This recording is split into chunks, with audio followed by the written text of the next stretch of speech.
예수님을 만난 사람들 중에는 인생의 극적인 그런 변화를 경험한 사람들이 참 많이 있습니다.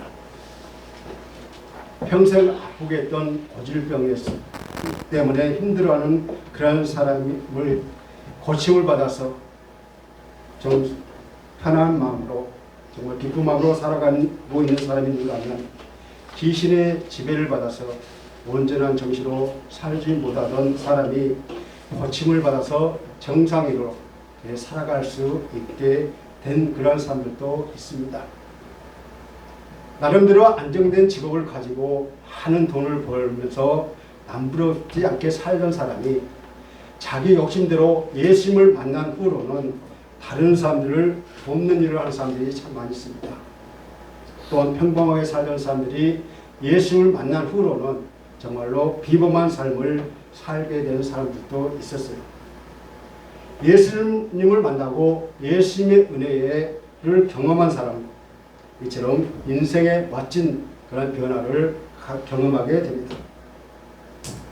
인생의 큰 변화를 경험한 사람들의 공통점을 보면은 그들은 자신들의 그 생각이나 의견을 적고 예수님의 말씀을 받아들이며 삶의 지침으로 삼은 것입니다. 이런 사람들은 성경에 그들이 이름이 기록되어 있고 또한 신앙인들에게 많은 기억을 남기며 신앙인의 가르침을 주고 있습니다. 반면에 예수님을 만났지만 자기 생각을 고집하는 사람, 또 자기 환경과 기득권을 놓치고 싶지 않아서 머뭇거리는 그런 사람들은 인생의 변화가 없었습니다. 그들은 예수님 앞에 왔지만 믿음을 가질 기회, 변화받을 기회를 얻지 못했던 것입니다. 그래서 이들의 이름은 성경의 무명으로 이렇게 기록되어 있습니다. 그저 그들의 직업이나 직책에 대해서만 나와 있습니다. 오늘 우리가 읽은 본문의 배경을 보면 예수님이 십자가에 달리기 위해서 예루살렘으로 가시는 도중에 여리고에서 있었던 그런 이야기입니다. 그곳에서 맹인인 예수님을 간절히 찾았을 때 예수님은 그 맹인을 만나주셨고 맹인이 보기를 원한다고 할 때 예수님은 그 맹인의 눈을 뜨게 해주셨습니다. 그래서 이 시간 우리는 본문을 통해서 맹인 바디메오가 고침받은 그 장면을 통해서 우리가 믿음의 축복이 어떤 것인지 함께 살펴보면서 은혜 받기를 원합니다. 첫째로 여리고에서 맹인을 만나신 예수님이십니다. 예수님이 여리고를 지나가시던 길에 수많은 사람들이 예수님을 따랐습니다. 왜냐하면 이미 예수님이 병자도 고치시고 귀신도 내쫓으셨고 그분의 말씀의 권위가 있어서 사람을 놀랍게 한다는 그런 소문이 있었기 때문에 그 사람들의 입과 귀를 통해서 퍼져 있었기 때문에 수많은 사람들이 예수님이 가실 때 뒤따라 갔던 것입니다. 사실 우리는 예수님의 말씀을 듣는 것이 더 중요합니다. 그러나 모든 사람들이 예수님이 능력 행함을 더 보고 싶어 했습니다. 그래서 지나가는 길에 맹인 거지 바디메오가 길가에 앉아 있었는데 바디메오라는 여기서 바는 아들이라는 뜻입니다. 그리고 디메오는 사람 이름입니다. 그러니까 바디메오는 여기에 나와 있는 그대로 디메오의 아들이라는 것입니다. 그렇다면 바디메오의 진짜 이름은 무엇일까요? 여기서 진짜 이름은 나오지 않고 별명으로 이렇게 나와 있습니다. 그는 디메오의 사람의 아들인데 그의 진짜 이름이 무엇인지 아무도 그를 쳐다보지 않고 관심이 없는 그런 존재였기 때문입니다. 본문 46절을 다 같이 읽겠습니다. 본문 46절입니다. 시작. 그들이 여리고에 이르렀더니 예수께서 제자들과 허다한 무리와 함께 여리고에서 나가실 때에 디메오의 아들인 맹인 거지 바디메오가 길가에 앉았다가 아멘. 그는 맹인일 뿐만 아니라 거지였습니다. 맹인은 즉 앞을 못 본다는 것은 바디메오의 신체적인 그런 상황을 보여주고 있고요. 거지라는 단어는 그의 현재 삶의 비참한 그런 상황을 우리에게 보여주고 있습니다. 그는 앞을 볼 수 없기 때문에 스스로 자신의 직업을 찾을 수가 없었어요. 그래서 그가 하는 일이란 생계 유지를 위해서 길가에 앉아서 구걸하는 것밖에 없었습니다. 그래서 그는 많은 사람들이 지나가는 그런 큰 길가에 나와서 구걸을 했던 것입니다.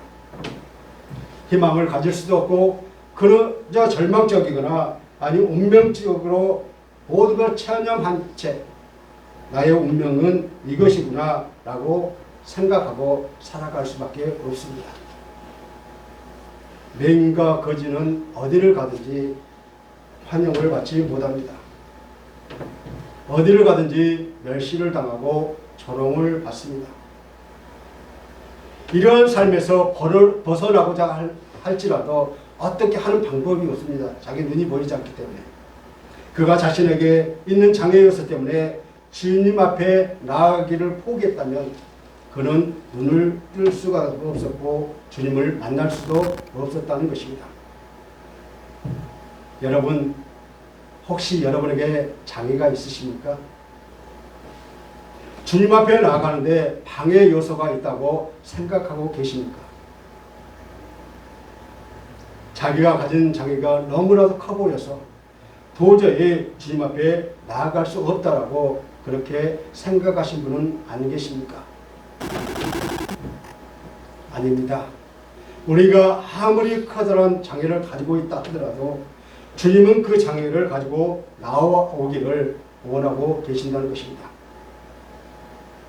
우리 자신의 장애를 요소를 가지고 주님 앞에 나아가면 그분은 미쁘시고 자비로우신 분으로 우리의 모든 장애를 제거해 주시고 우리를 받아주시는 분이시라는 것을 믿으시기를 바랍니다.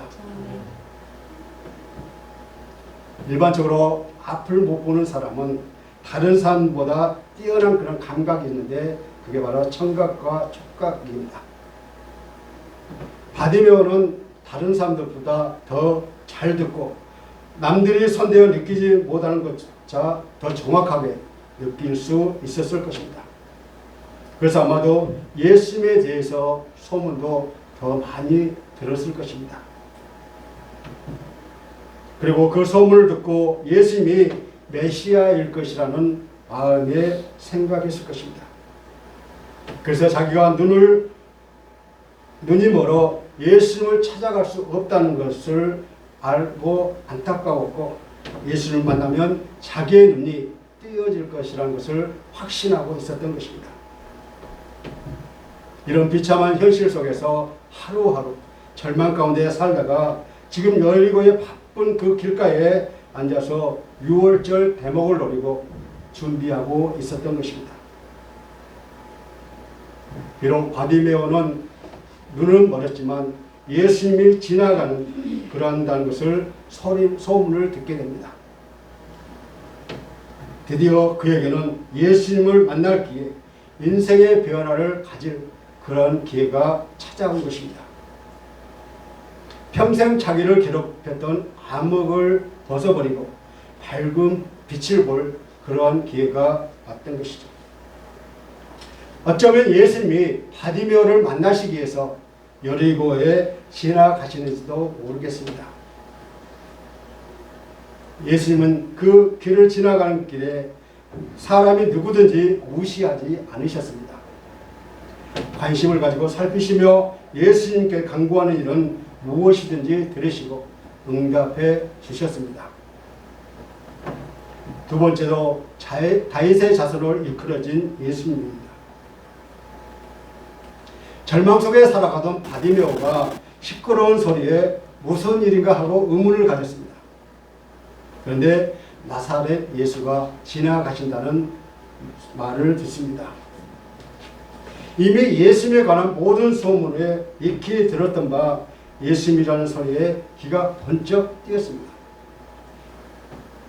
그는 비록 눈으로 볼 수는 없었지만 목소리를 가지고 있었기 때문에 이전에 감히 상상조차 할 수 없는 소망을 품고 한치의 망설임도 없이 소리를 지르기 시작합니다.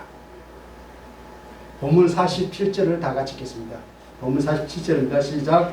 나사렛 예수시란 말을 듣고 소리질러 이르되 다윗의 자손 예수여 나를 불쌍히 여기소서. 아멘.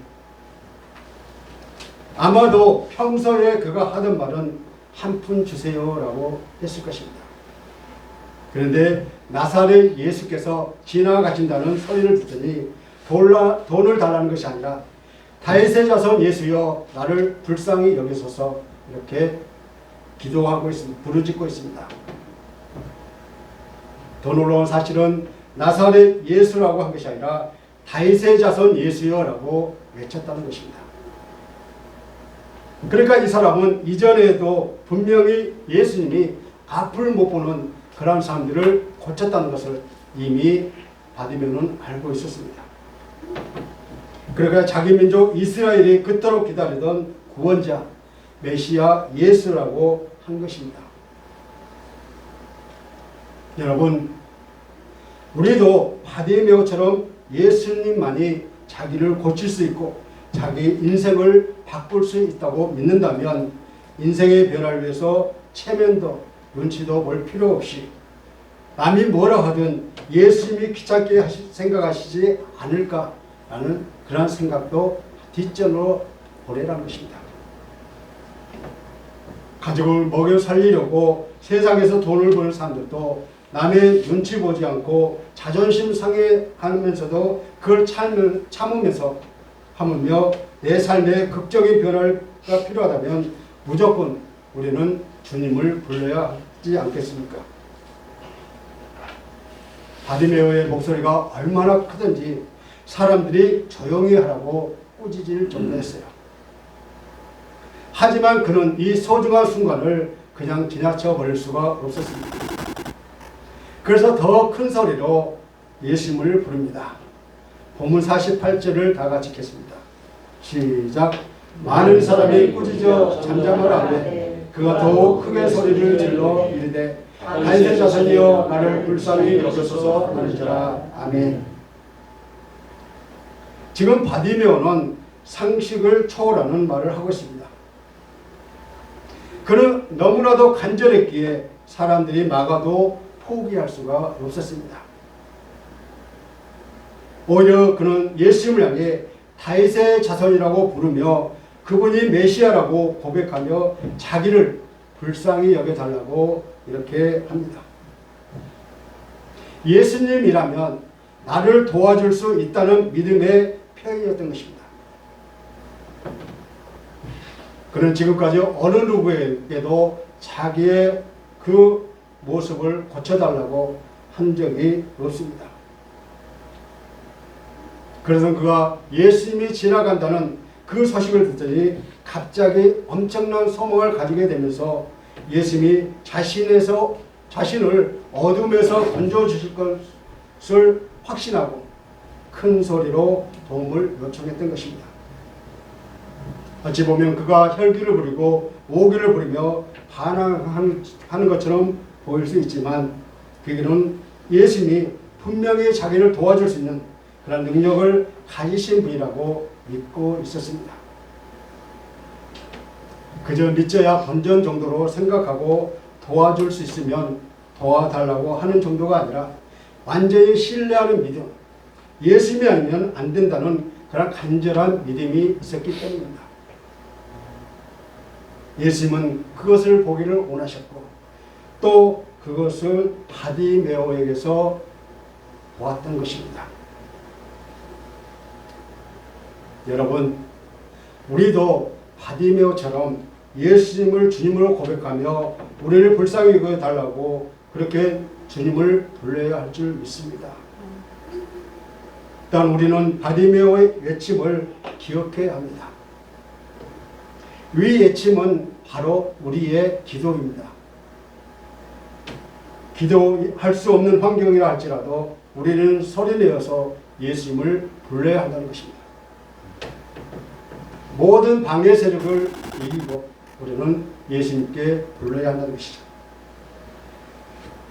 예수님을 시험하려고 오는 그러한 사람들과 바디메오는 절박함부터 다릅니다. 우리 예수님은 이러한 절박함을 보고 구원의 손길을 내미시고 있습니다. 열두의 혈루증 때문에 힘들어하는 그 여인이 예수님의 옷자락에 손만 대도 나을 것이라는 그런 확신이 있었기 때문에, 그러한 간절함이 있었기 때문에 오늘 바디메오도 그 간절함을 아시는 예수님은 맹인 바디메오의 간절한 외침을 반드시 들으십니다.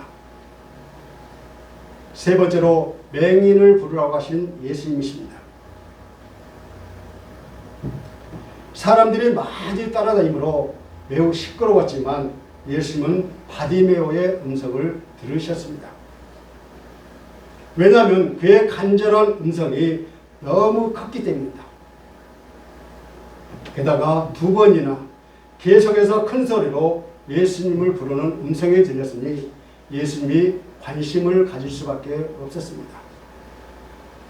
본문 49절을 다 같이 읽겠습니다. 시작. 예수께서 머물러서서 그를 부르라 하시니 그들이 그 맹인을 부르며 이르되 안심하고 일어나라 그가 너를 부르신다 하매. 아멘. 예수님이 가던 길을 멈추어 서서 서르신 사람을 불러오라고 하셨습니다. 처음에 바디메오의 소리를 듣고 조용하라고 면박을 주던 그러한 사람들이 바디메오가 주님을 만났는데 방해되었던 그 사람들이 이번에는 예수님의 음성을 듣고 바디메오에게 위로를 합니다.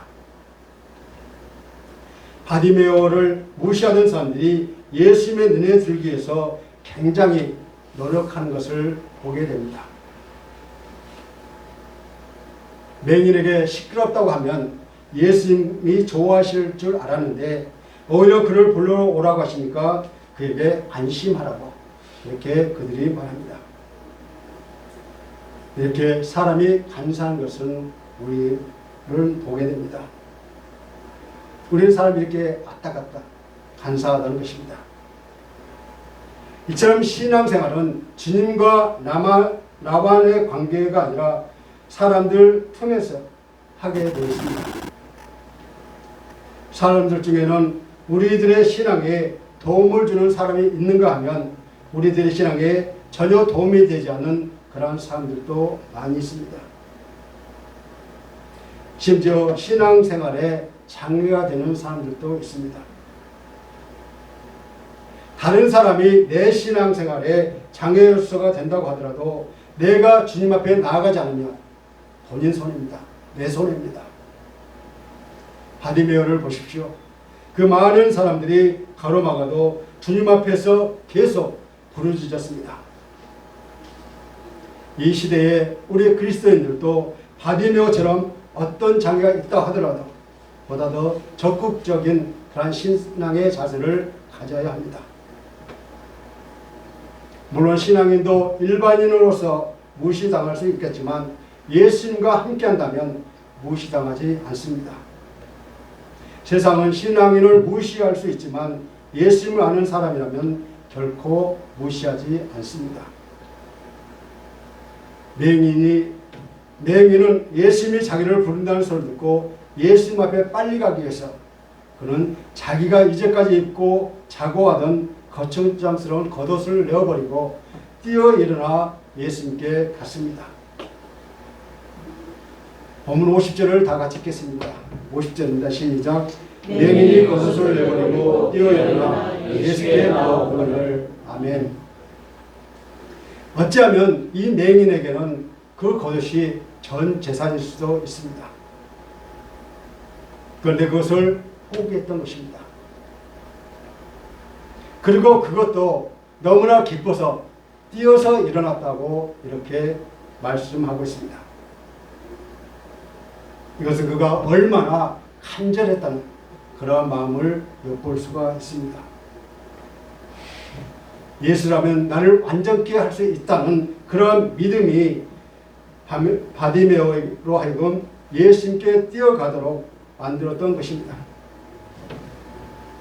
겉옷은 당시 유대인 남자들에게는 전 재산이고 굉장히 중요한 것입니다. 바디메오의 겉옷이 하찮게 보일지라도 그에게 있어서 그것이 전 재산이었을 수 있습니다. 그런데 이것을 버리고 예수님께 뛰어나온 그러한 것을 볼 때 그것이 바로 그 바디메오의 믿음이었던 것입니다. 바로 뒤를 돌아보지 않는다는 것입니다. 네 번째로 맹인에게 구원을 선포하신 예수님이십니다. 많이 가진 사람의 전 재산이나 가난하게 적게 가진 그런 사람의 전 재산이나 소유자에게는 매우 중요한 것들입니다. 중요한 것은 예수님을 만날 때의 마음 자세라는 것입니다. 예수님을 만나는 것을 사람의 선택사항으로 여긴다면 예수님을 만나면서도 자기 것을 지키려고 하는 그러한 사람이 있다는 것이죠. 그러나 예수님의 부르심을 믿는다면 자기 전 재산을 자연스럽게 포기할 수 있어야 한다는 것입니다. 하지만 예수님은 포기하는 사람들을 향해서 복을 선언하십니다. 마태복음 10장 29절에서 39절에 이렇게 말씀합니다. 나와 복음을 위하여 집이나 형제나 자매나 어머니나 아버지나 자식이나 전토를 벌인 자는 현세에 있어 집과 형제와 자매와 어머니와 자식과 전토를 100배나 받되 박해를 겸하여 받고 내세에 영생을 받지 못할 자가 없느니라 이렇게 말씀하고 있습니다. 본문 51절을 보면 예수님은 당신 앞에 나온 바디메오에게 내게 무엇을 하여 주기를 원하느냐라고 이렇게 친절하게 질문을 하십니다. 예수님은 맹인을 보고 이미 그가 무엇이 필요한지 알고 계셨지만 주님은 맹인의 의지를 보려는 의도에서 일부러 질문하셨던 것입니다. 앞을 보지 못하는 맹인이 분명하게 보기를 원하는 것이 당연할 텐데 그럼 그냥 고쳐주면 될 텐데 예수님은 이런 질문을 왜 하셨을까요? 어쩌면 맹인은 보는 것을 원하지 않고 다른 것을 원할 수도 있었습니다. 부자가 되게 해주세요라고 구할 수도 있었고 방금 내가 주님 앞에 나오면서 버려버린 그 겉옷을 더 좋은 것으로 주세요. 제가 맹인이라고 또 거지라고 무시했던 그 사람들을 혼내주세요라고 할 수도 있었다는 것입니다. 그런데 맹인은 이렇게 대답합니다. 선생님이여 보기를 원하나이다. 그의 대답은 간단하지만 그의 모든 소원이 들어있는 대답입니다. 맹인은 자기 인생에 있어서 자신의 욕심이 아니라 자기가 원하는 것도 아니라 가장 필요한 것을 예수님께 요구했던 것입니다. 그래서 그는 그것을 받았습니다. 그가 예수님의 능력을 믿지 않았다면 그는 아마도 예수님 앞에 가까이 오지도 않았을 것이고 그의 시력을 회복하지도 못했을 것이며 더 크게 소리도 지르지 않았을 것입니다. 그러나 그는 믿음으로 자신의 기도가 응답되었다는 것을 알고 있었습니다. 그러나 그는 믿음으로 자신의 기도가 응답받았다는 것을 알게 되고 그리고 이제 그는 눈만 뜨면 된다고 그렇게 생각을 했습니다. 그는 눈만 뜨면 새로운 삶이 자기 앞에 펼쳐질 것이라는 그런 확신을 가지고 있었습니다. 그러자 예수님이 이렇게 말씀하십니다. 본문 52절을 다 같이 읽겠습니다. 52절입니다. 시작. 예수께서 이르시되 가라 내 믿음이 너를 구원하였느니라 하시니 그가 곧 보게 되어 예수를 길에서 따르니라. 아멘. 이것이 바로 믿음입니다.